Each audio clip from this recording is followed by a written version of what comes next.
আসসালামু আলাইকুম সুপ্রিয় শিক্ষার্থীরা, আশা করছি তোমরা ভালো আছো। আজ আমরা সাধারণ গণিতের অধ্যায় 17 অর্থাৎ পরিসংখ্যান নিয়ে আলোচনা করব। এখান থেকে তোমাদের 10 মার্কসের একটি সৃজনশীল প্রশ্ন থাকে এবং 2-1টি এমসিকিউ থাকে, সেজন্য অধ্যায়টি খুবই গুরুত্বপূর্ণ। প্রথমে আমরা চলো জেনে নেই পরিসংখ্যানটা কী জিনিস। পরিসংখ্যান এক ধরনের গাণিতিক বিজ্ঞান যা মূলত উপাত্ত সংগ্রহ, বিশ্লেষণ, ব্যাখ্যা ও উপাত্ত সহজে উপস্থাপন নিয়ে আলোচনা করে। উপাত্ত বিশ্লেষণ করে তা থেকে তথ্য সমৃদ্ধ সিদ্ধান্ত গ্রহণে পরিসংখ্যানের ভূমিকা অপরিহার্য। যে কোনো ধরনের গবেষণার জন্য পরিসংখ্যানের মৌলিক জ্ঞান থাকা আবশ্যক। পরিসংখ্যান ইংরেজি নাম স্ট্যাটিস্টিক্স, যেটা মূলত ল্যাটিন শব্দ স্ট্যাটাস, জার্মান শব্দ স্ট্যাটিস্টিক এবং ইতালীয় শব্দ স্ট্যাটিস্টা থেকে উৎপন্ন। এখানে দেখো স্ট্যাটাস অথবা স্ট্যাটিস্টিক, যার অর্থ হচ্ছে রাষ্ট্র, এবং স্ট্যাটিস্টা অর্থ হচ্ছে রাষ্ট্রের কার্যাবলী। এ থেকেই বোঝা যায় যে রাষ্ট্রের বিভিন্ন কার্যাবলী পরিচালনা থেকেই পরিসংখ্যানের উৎপত্তি। রাষ্ট্রের বিভিন্ন কার্যাবলীর মধ্যে রাষ্ট্রের জনসংখ্যার ঘনত্ব, জন্ম মৃত্যু হার ইত্যাদি পরিচালনা থেকেই এই পরিসংখ্যানের উৎপত্তি হয়েছে। প্রাচীনকালে শুধুমাত্র রাষ্ট্রের কার্যাবলী পরিচালনার মধ্যে পরিসংখ্যান সীমাবদ্ধ থাকলেও বর্তমানে মানব জীবনে এর গুরুত্বপূর্ণ ভূমিকা আছে। সেজন্য তোমরা ষষ্ঠ শ্রেণী থেকেই বিভিন্ন তথ্য উপাত্ত নিয়ে পড়াশোনা করে আসছো। আজ আমরা আরও কিছু পরিসংখ্যানের মৌলিক বিষয় নিয়ে আলোচনা করব। তোমরা এর আগে কেন্দ্রীয় প্রবণতা সম্পর্কে জেনে আসছো। তাহলে কেন্দ্রীয় প্রবণতার পরিমাপক কয়টি? 3টি। একটা হচ্ছে গড় বা গাণিতিক গড়, মধ্য, প্রচুরক। তো তোমরা গড় নির্ণয় সাধারণ সূত্র জেনে আসছো। আজ আমরা গড় নির্ণয়ের আর একটা সূত্র করব, যেটা হচ্ছে সহজ পদ্ধতি অথবা সংক্ষিপ্ত পদ্ধতিতে গড় নির্ণয়, যেটা খুবই গুরুত্বপূর্ণ, তোমাদের পরীক্ষায় আসে। এখন দেখো আমরা সংক্ষিপ্ত পদ্ধতিতে গড় নির্ণয় শিখব। তার আগে আমরা সূত্রটার একটু ব্যাখ্যা দেখি। গড় নির্ণয়ের সূত্রটা হচ্ছে x বার সমান a plus summation fi/y divided n into h।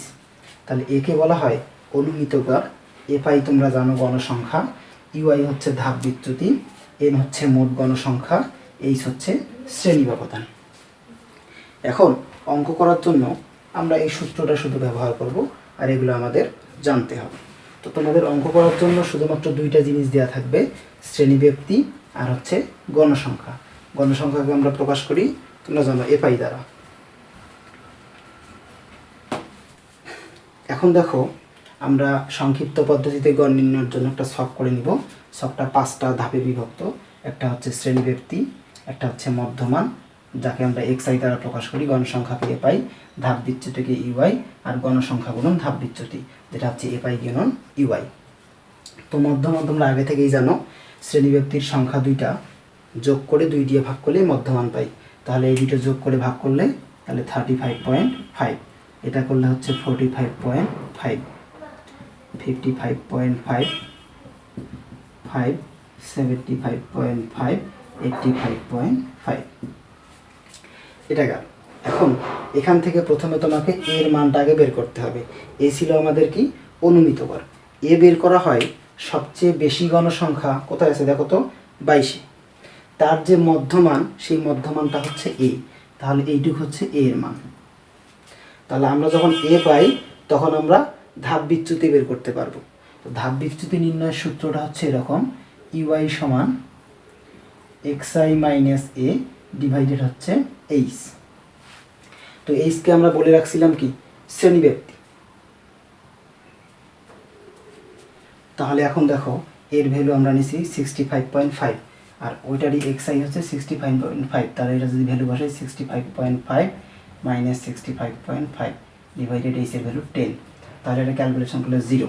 তাহলে এই মানটা হচ্ছে 0। এভাবে যদি আমরা করি, উপরেরটাতে বসবে xi এর ভ্যালু হচ্ছে 55.5, আর এ তো হচ্ছে 65.5, আর এইচ এর ভ্যালু হচ্ছে 10। ক্যালকুলেশনগুলো দেখবে -1, উপরেরটা হবে -2, তার উপরেরটা -3, আর নিচেরটা হবে 1, 2। এখন এফআই আর ইউআই গুণ করতে হবে।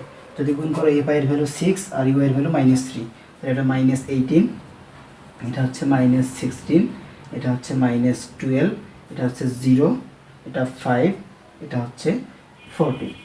এখন এদের সবগুলো আমরা যদি যোগ করি তাহলে সেটাই হবে সামেশন FI/UI এর ভ্যালু। তাহলে যোগ করলে যোগ করে দেখবে তাহলে -27। আচ্ছা, আর মোট গণসংখ্যা n এর ভ্যালুটা দেওয়া ছিল কত? 60। এখন তোমরা যদি এখানে ভ্যালুটা বসায় দাও, দেখো এর ভ্যালু হচ্ছে 65.5 প্লাস সামেশন FI/UI এর ভ্যালু হচ্ছে -27, n এর ভ্যালু ছিল, মোট গণসংখ্যা হচ্ছে 60, আর h এর ভ্যালু হচ্ছে 10। তোমরা এখানে সাইডে লিখবা যে এখানে a সমান 65.5, তারপর হচ্ছে n সমান 60, তারপর লিখবে, আমার জায়গা নেই জন্য এদিক, তোমরা নিচে লিখবে h সমান 10, আর সামেশন FI/UI তো বের হয়েছে। এখন এইটা ক্যালকুলেশন করলে যে অ্যান্সারটা আসবে সেটাই হচ্ছে আমাদের সংক্ষিপ্ত পদ্ধতিতে গড়ের অ্যান্সার। এর অ্যান্সারটা হচ্ছে 61।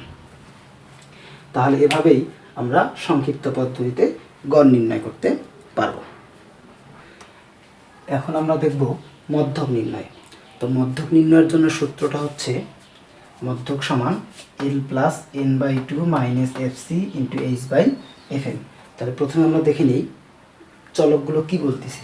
তাহলে L হচ্ছে মধ্যক শ্রেণীর নিম্ন সীমা, fc হচ্ছে মধ্যক শ্রেণীর পূর্ববর্তী শ্রেণীর ক্রমযোজিত গণসংখ্যা, fm হচ্ছে মধ্যক শ্রেণীর গণসংখ্যা, আর h হচ্ছে শ্রেণী ব্যবধান, যেটা আগে থেকেই তোমরা জানো, আর n তো হচ্ছে মোট গণসংখ্যা।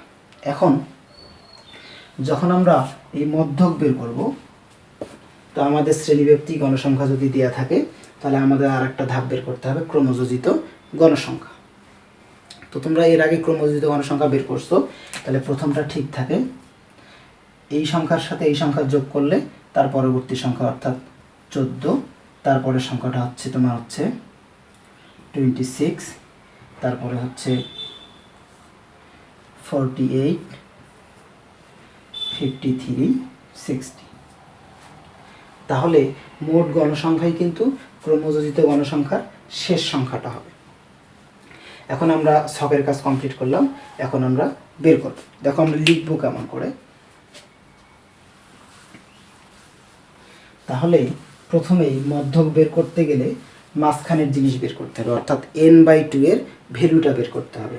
তাহলে এখানে দেখো, এখানে নিচে তোমরা লিখবে এখানে n সমান 60, তাহলে অতএব n/2 হচ্ছে 30। তাহলে তোমরা দেখো 30তম পদ কোন শ্রেণীতে পড়ে সেইটা আগে বের করতে হবে, এবং ওই শ্রেণীটাই হবে মধ্যক শ্রেণী।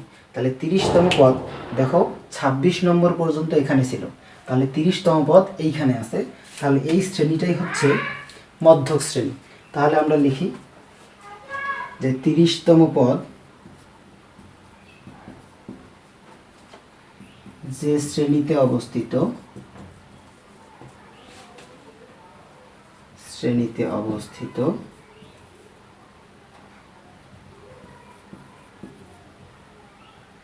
মধ্যক ওই শ্রেণীতে অবস্থিত।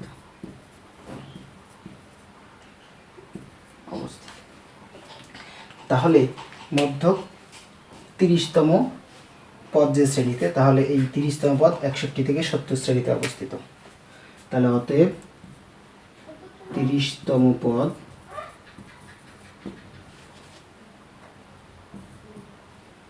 61 থেকে 70-এ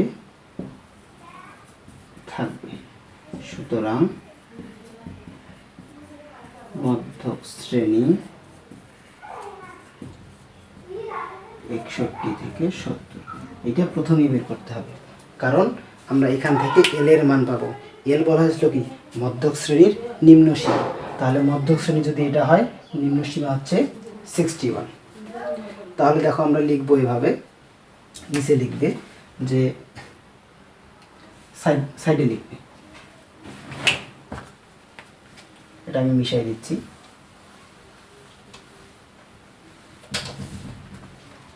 তাহলে এখানে এল সমান হচ্ছে 61। তাহলে এখন দেখো এল n/2 হচ্ছে তোমার 30, তোমার লাগবে এফসি এর ভ্যালু। এফসি কি বলা ছিল বলো তো? এফসি বলা ছিল ক্রমযোজিত গণসংখ্যার মধ্যক শ্রেণী যেখানে আছে তার পূর্ববর্তী শ্রেণীর যোজিত গণসংখ্যা, তাহলে 26। এফএম হচ্ছে মধ্যক শ্রেণীর গণসংখ্যা, তাহলে মধ্যক শ্রেণী যদি এটা হয় তার গণসংখ্যা হচ্ছে 22।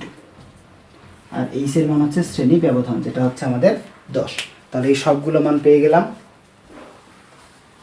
এখন আমরা সূত্র দিব। তাহলে আমরা জানি মধ্যক সমান L plus n/2 minus FC into, তাহলে তোমাদের এটা লেখা হয়ে গেছে, আমি এটা মিশাই দিলাম একটু, এইচ ডিভাইডেড এফ এম। ভ্যালুগুলো বসায় দাও। এর ভ্যালু ছিল আমার কত? 61, n/2 হচ্ছে 30, 26। এই ভ্যালুগুলো একটু মিশাই দেই, তোমরা লিখে নিয়েছো। তাহলে এইচ এর মান ছিল 10 আর এফ এম ছিল হচ্ছে আমার 22। এটি ক্যালকুলেশন করলে 61 প্লাস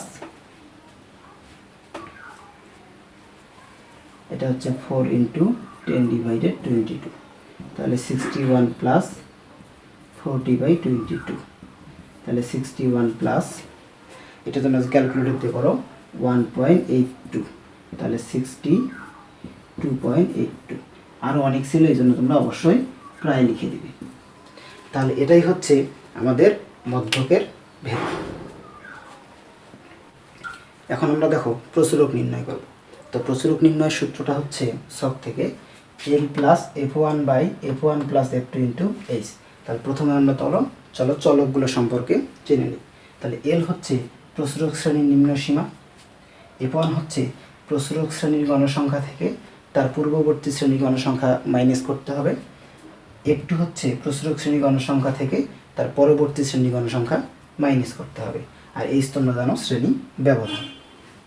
তাহলে এখন দেখো আমাদের প্রচুরক নির্ণয়ের জন্য এই ছকটা মনে করে দেওয়া আছে শ্রেণী ব্যক্তি গণসংখ্যা, আর আমাদের কোনো কিছু করতে হবে না, এটা থেকে আমরা বের করতে পারবো।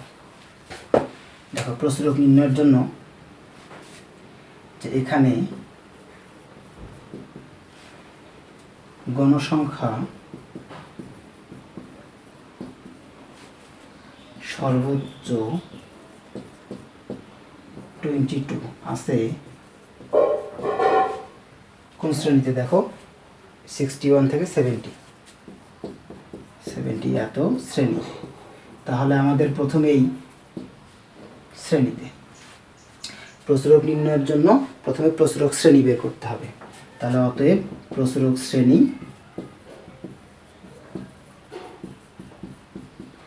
61 থেকে 70।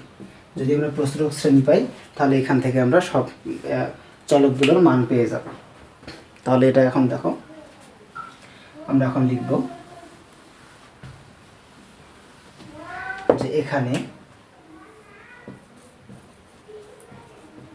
এল, তাহলে এল হচ্ছে প্রচুরক শ্রেণীর নিম্ন সীমা। তাহলে প্রচুরক শ্রেণী ছিল 61 থেকে 70, তাহলে 61 হচ্ছে এল এর ভ্যালু।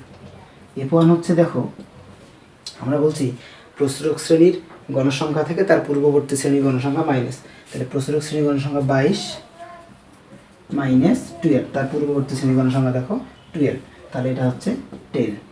f2 তাহলে প্রচুরক শ্রেণীর গণসংখ্যা থেকে তার পরবর্তী শ্রেণী গণসংখ্যা মাইনাস, তাহলে 5, তাহলে এটা হচ্ছে 17, আর এইচ এর ভ্যালু ছিল হচ্ছে আমাদের 10। তাহলে অতএব প্রচুরক সমান সূত্রটা আমরা লিখবো L plus f1 plus f2 into H. এখন ভ্যালুগুলো বসায় দাও। 61, f1 হচ্ছে 10 প্লাস 17 ইন্টু 10, তাহলে 61, এটা হচ্ছে 100, 10 এটা হচ্ছে 27, 61 প্লাস এটা ক্যালকুলেশন হচ্ছে 3.704, প্রায় আরও আছে, তাহলে 64.704 এত প্রায়। তাহলে এটাই হচ্ছে আমাদের প্রচুরক এই সারণীর। এখন আমরা আয়তলেখ সম্পর্কে দেখব। তো আয়তলেখ পড়ার আগে আমরা একটু চলক নিয়ে পড়ি। পরিসংখ্যানে চলক হচ্ছে দুই প্রকার, একটা হচ্ছে বিচ্ছিন্ন চলক আর একটা হচ্ছে অবিচ্ছিন্ন চলক। যে সকল উপাত্তের মান পূর্ণ সংখ্যা শুধু হতে পারে তাকে বিচ্ছিন্ন চলক বলে, যেমন জনসংখ্যা। আর যার মান যে কোনো বাস্তব সংখ্যা হতে পারে, অর্থাৎ ভগ্নাংশ হতে পারে, তাকে অবিচ্ছিন্ন চলক বলে, যেমন বয়স, উচ্চতা, ওজন ইত্যাদি। এখন আমাদের এই শ্রেণীব্যাপ্তি যদি বিচ্ছিন্ন থাকে তাহলে অবিচ্ছিন্ন করতে হয় আয়তলেখের ক্ষেত্রে। তো বিচ্ছিন্ন বলতে এখানে দেখো 40 আর এটা হচ্ছে 41, তাহলে এক ব্যবধান আছে, তো এটা হচ্ছে বিচ্ছিন্ন। যদি এটা 40 এটাও 40 থাকতো তখন সেটা অবিচ্ছিন্ন হতো, তখন আর অবিচ্ছিন্ন করার দরকার হতো না। যেহেতু নাই সেহেতু অবিচ্ছিন্ন করে নিতে হবে। নিয়মটা হচ্ছে যে এই শ্রেণীর ঊর্ধ্বমান আর তার পরবর্তী শ্রেণীর নিম্নমানের গড় বের করতে হবে। যদি এটা যোগ করে তোমরা গড় করো তাহলে যে মানটা হবে সেটাই হবে উক্ত শ্রেণীর ঊর্ধ্বসীমা। তার মানে এই মানটা হবে 40.5 এবং ওই মানটাই হবে পরবর্তী শ্রেণীর নিম্নসীমা। তো একই রকম যদি এর ঊর্ধ্বসীমা পেতে চাও তাহলে এই দুইটার গড় করতে হবে, তাহলে এটা হবে 50.5, এটা হবে 50.5, তাহলে তারপরেরটা হচ্ছে 60.5, এভাবে আমরা করব। 60.5, এটা 70.5, 70.5, 80.5, 80.5, এটা তাহলে 90.5। তাহলে তার পূর্ববর্তী এখানে আমরা একটা গ্যাপ রাখছি, তাহলে এইটা কি হবে? তাহলে এখানে দেখো ব্যবধান কিন্তু 10, তাহলে এখানে হবে মানটা হচ্ছে 30.5। অথবা তোমরা এমনিতেই জানো যে এর থেকে 0.5 বেশি, এর থেকে 0.5 কম। তো আসলে এটা নিয়ম না, নিয়ম হচ্ছে এটা। যেহেতু আয়তলেখ আমরা গ্রাফ কাগজে আর্ট করব, তাহলে দুইটা অক্ষ থাকে, একটা এক্স অক্ষ, ওয়াই অক্ষ, সেটা তোমরা জানো। এই ছকের নিচে তোমরা এই লেখাটা লিখবে, অর্থাৎ আমি লিখছি দেখো, ছক কাগজের প্রতি ঘরকে এক একক ধরে এক্স অক্ষ বরাবর অবিচ্ছিন্ন শ্রেণীব্যাপ্তি এবং ওয়াই অক্ষ বরাবর গণসংখ্যা নিয়ে আয়তলেখ আঁকা হয়েছে। মূলবিন্দু থেকে 30.5 পর্যন্ত পূর্ববর্তী ঘরগুলোকে ভাঙা চিহ্ন দ্বারা বোঝানো হয়েছে। এই 30.5 হচ্ছে এটার নিম্নমানটা, যেটা শুরু। এখন দেখো এখানে যে আমরা স্কেলটা নিয়েছিলাম 1 একক, এখানে তোমরা ইচ্ছা মতো স্কেল নিতে পারবে, 2 একক, 3 একক, ওটা এটা মানের উপর নির্ভর করবে, তোমাদের যা ইচ্ছা তোমরা নিতে পারো। এখন দেখো আমরা এই আয়তলেখটাকে ছক কাগজ আর্ট করব। তো এইটা ধরো একটা ছক কাগজ, তো ছক কাগজের একটা এক্স অক্ষ অনুভূমিক বরাবর আর উলম্ব বরাবর হচ্ছে ওয়াই অক্ষ। তাহলে এক্স অক্ষ বরাবর আমরা নিয়েছি অবিচ্ছিন্ন শ্রেণীব্যাপ্তি, তাহলে দেখো 30.5, 40.5, এভাবে 90.5 পর্যন্ত। আর এখানে আমরা যেহেতু এক ঘরের মান 1 করে নিয়েছি, 1 একক করে, তাহলে এটা 5, 10, 15, এভাবে 25 পর্যন্ত নিয়েছি। তাহলে এখন দেখো 30.5 থেকে 40.5 পর্যন্ত গণসংখ্যা হচ্ছে 6, তাহলে আমাদের এই 5 তার থেকে একটু বেশি, এটা হচ্ছে 6। তারপর দেখো 40.5 থেকে 50.5 হচ্ছে 8, 10 একটু কম, তাহলে এরকমভাবে হচ্ছে। তারপরটা দেখো 12 হচ্ছে 15 নিচে, তাহলে এরকম হচ্ছে, এরকমভাবে আমরা দিচ্ছি। তারপরে দেখো 60.5 থেকে 75 হচ্ছে 22, এটা 20 তার থেকে একটু বেশি, তাহলে এরকমভাবে আমরা দিচ্ছি। তোমরা স্কেল দিয়ে করবে সুন্দর করে। 70.5 থেকে 80.5 হচ্ছে 5, তাহলে আমরা দিচ্ছি যে 5 সোজা, এটা 6 ছিল, একটু নিচে হবে। তারপর একটা দেওয়া আছে কত 7 হচ্ছে 6 থেকে একটু বেশি, এরকম।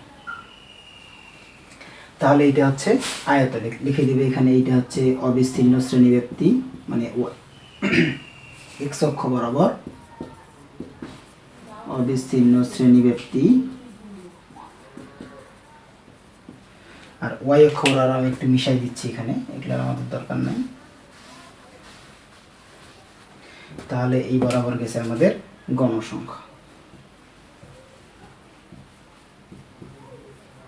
গণসংখ্যা, আর এটা হচ্ছে চিত্র, লিখে দিবা আয়তলেখ। তাহলে আয়তলেখটা পুরোটাই তোমরা পেন্সিল দিয়ে করবে, করার পর এই অংশটা গাঢ় করে দিবে, হালকা গাঢ় করে দিবে পেন্সিল দিয়ে, এভাবে সব পুরোটাই গাঢ় করে দিবে। আর এই অংশটা ভাঙা চিহ্ন দেওয়া হয়েছিল যে আগের ঘরগুলো বিদ্যমান আছে এখানে। তো ধন্যবাদ সবাইকে, সবাই ভালো থাকো, সুস্থ থাকো, আল্লাহ হাফেজ।